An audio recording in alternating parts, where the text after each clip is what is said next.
All right, go to the book of Hebrews if you would. I've been stuck lately in the book of Hebrews. I moved out of there a little bit last night, but I've been in that book a lot lately, really just digging around and going back through it and hearing what the Holy Spirit would have to say to me through that book, through that great letter, that anonymous letter to the church, but namely to Hebrew Christians. That's why it's called Hebrews, and it was to a group of people who have come from Judaism into Christianity, and one of the telltale marks of Judaism, and still a telltale mark of a lot of Christians today, and certainly of a lot of religions of the world, is a natural priesthood, where you go to church, and there's a priest who is a liaison for you, sort of an intermediary between you and God.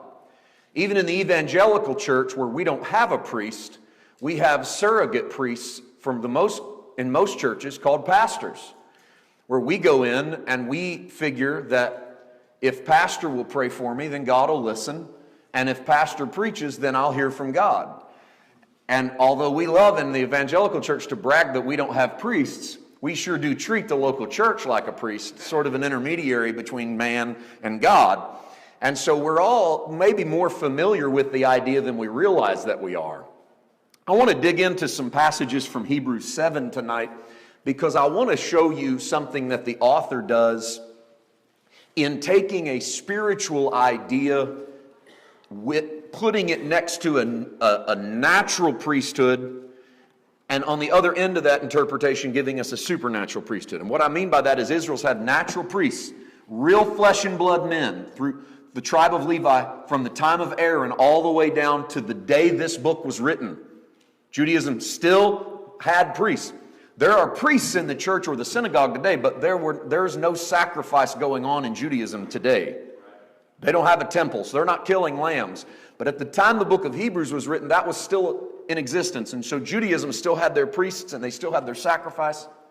You have Christians coming out of Judaism into the faith. They're abandoning Moses. They're abandoning those old ways, but they still have the mentality of this priesthood. And so the author takes the natural priesthood, inserts an illustration, and comes out with a supernatural priesthood. Goes from an Aaron to a Jesus.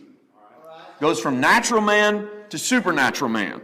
Okay? Goes from, talked about this a little bit last night, goes from that which you can touch and taste and see to that which you can't touch and taste and see. And so this is the progression that the author is taking you through. Watch verse 18 and 19. We'll work context in a moment, but just for starting block, let's do Hebrews 7, verses 18 and 19. On the one hand, there's an annulling of the former commandment because of its weakness and its unprofitableness, for the law made nothing perfect. On the other hand, there is the bringing in of a better hope through which we draw near to God. We've got a natural priesthood through the order of Aaron. The author's trying to get you to a supernatural priesthood through the order of Melchizedek, this mysterious, shadowy character from the book of Genesis that Abraham paid tithes to and David alludes to. The author's trying to get you from the natural to the supernatural, and he uses an illustration. Because in Israel, the hands of the priest were probably the most important part of that priest. Those hands took care of everything. Those hands took care of the temple. Those hands slit the throat of the lamb. Those hands worked the brazen altar, moved the hot coals around when the fire of God touched. Those hands turned and went to the brazen laver, this big bronze pool of water in the courtyard of the temple. And those hands reached down into that water and washed the blood clean. And those hands were what Jesus uses as a priest, getting down on his knees at the Last Supper and washing his disciples' feet. Those hands were crucial to the function inside of the temple and the tabernacle, because inside was a table covered in shewbread. And so every day when the priest partook of that, he had to replace that bread daily using his hands. They didn't bring a maid in to work the inside of the temple. They didn't have servants that cleaned the inside of the tabernacle. Whatever was done by the hands of the priest. He'd move across the room from the table of shewbread to the candlestick, When he trimmed the candlestick to make sure that the wicks were always burning. He did it with his own hands. He didn't bring a servant in. He didn't bring a lackey in. He didn't bring a slave in. He trimmed it with his own hands. God set this up this way so that the priest was always intimately involved, like a farmer who farms his own soil, who puts his hands in his own dirt and holds it up in the air and knows what belongs to him because he's not afraid to get his hands dirty. Jesus comes in the natural man, physical man. He doesn't belong to the tribe of Levi, so according to Judaism, he doesn't qualify to be a priest.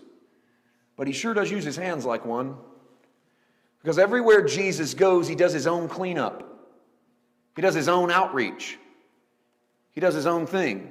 He doesn't wait on someone to do it for him. Everything from him getting on his knees and washing those disciples' feet with his own hands to a Jesus who wasn't afraid to get his hands dirty, even maybe for the woman caught in the act of adultery. And they've drug her in front of Jesus and they've said, Moses says she deserves to die because we caught her having adultery. And Jesus reaches down with his finger and writes in the dirt, a man unafraid to get his hands dirty for an adulterous woman. We don't know what he wrote, but whatever it was, it didn't go over very well with those who were carrying stones. Jesus says, neither do I condemn her, now go and sin no more.